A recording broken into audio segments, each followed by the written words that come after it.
Бүгін термомикспен бар болғаны бірнеше минутта дайындалатын дәмді фунчоза салатын бірге жасаймыз.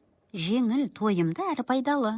Бізге бар болғаны көкөністер, фунчоза, соя, май және махаббат керек. Чашығы су құйып, чайник режимінде қайнатып аламыз. Лапшаны ашып дайындай берейік.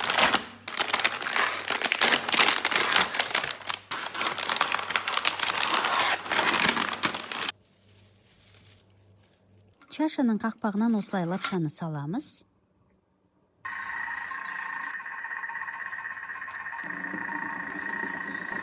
Лапша қайнап жатқан кезде сәбізді дайындай берсек болады турап.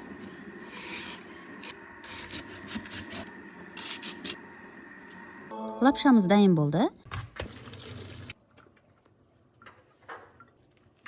Әрі қарай чашыға май құйып, сәбіз және де саңырауқұлақ қосып қуырамыз.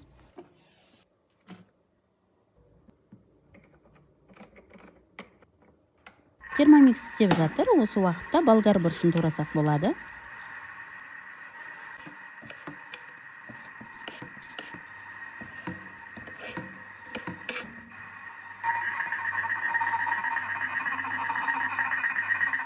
Басқа ыдысқа лапша, ыстық боп жаңа дайындалған сәбіз бен саңырауқұлақты қосамыз, және болгар бұрышы.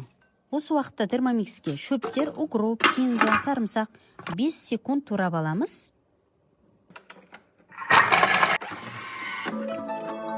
Оңай, тез әрі біркелкі шығады. Және де ыдысымызға қосып, тұз, бұрыш, соя, май қосып, барлығын жақсылап тұрып араластырамыз.